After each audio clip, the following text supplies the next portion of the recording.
Agora nós vamos falar brevemente de outros métodos espectrais avançados. Não é o nosso objetivo se concentrar muito nesses métodos, porque nós ainda não estamos os utilizando em nosso grupo de pesquisa. Contudo, é importante citá-los para que, se alguém tiver necessidade de métodos ainda com mais recursos daqueles que nós vimos, já saibam que existem, né? Então, vamos falar muito rapidamente, muito brevemente de alguns. Um deles é o SSA multiscala, né?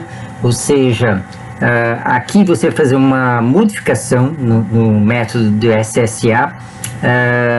A ideia seria realizar uma SSA utilizando uma janela móvel e variável, tal qual nas wavelets.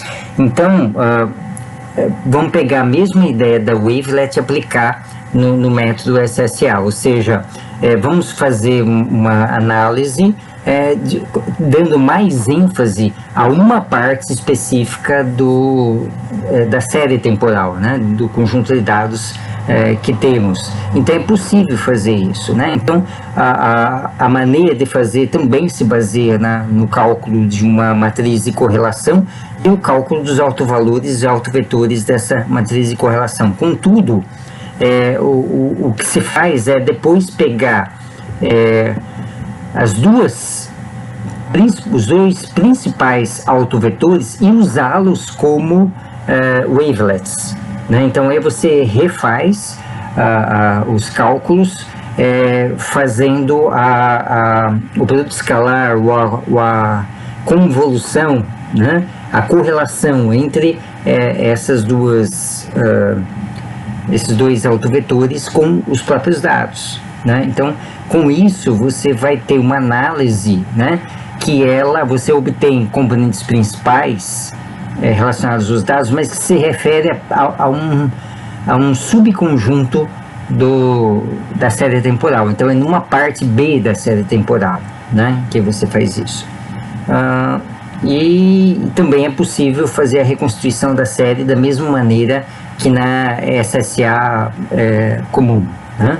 Então a ideia aqui seria juntar as vantagens do SSA com as do wavelet também. E no final você tem um mapa, como você tem nas wavelets, em que você tem um panorama da análise SSA em cada trecho do arquivo de dados, né? Cada trecho da série temporal original, né?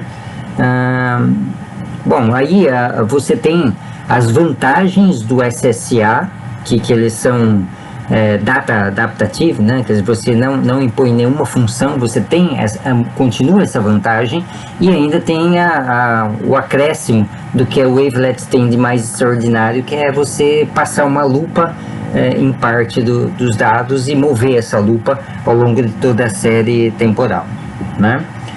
Aqui, rapidamente, são os resultados do GIL aplicando essa técnica de SSA multiscala aos dados do El Niño. E o que se observou, uma coisa bastante importante que não foi possível com os outros métodos, é que você, na reconstituição da série, usando apenas dois autovetores, você tem a visualização de que o El Niño mudou em torno de 1960 e pouco, né? Antes ele tinha isso aqui é um gráfico de frequência, na verdade, né? Ele tinha uma frequência dominante aqui, né, que estava em torno desse platô aqui, e depois ele passa a ter outra frequência dominante. Então, de certa forma, houve alguma coisa aconteceu aqui na década de 60 que oportunizou essa mudança, né? Então aqui no final parece que tem uma queda novamente, mas como é no final, na borda, você não tem muita confiança, mas parece que o método indica que houve uma mudança de frequência no El Niño na década de 60, né? Então isso é muito importante, e depois procurar as razões disso, né? Que é, por enquanto, não há uma indicação muito forte do porquê isso nessa época, né? Bom, a frequência ela passou de um período de 57 meses, né, até 61, segundo o artigo, para 39 meses, né, posteriormente a 63. Então, mudança visível com o método da SSA multiscala. E outras 3 técnicas que vamos apenas citar aqui, né, são as técnicas de Blackman-Tuckey, de entropia máxima e multitaper. De certa maneira, esses métodos são modificações dos métodos que vimos antes. Por exemplo, Blackman-Tuckey é uma modificação do espectro de potências, né, do Power Spectrum. E então ele tenta associar um vetor de correlação, né, a técnica já constituída, né, já sedimentada do Power Spectrum. E os outros também são modificações, né? Aqui nós gostaríamos apenas de citar esses nomes, detalhes um pouco mais profundos podem ser encontrados no artigo do Gil, que eu mostrei em vídeos anteriores, né? E esperamos que um dia nós podemos fazer um vídeo mais aprofundado sobre essas técnicas.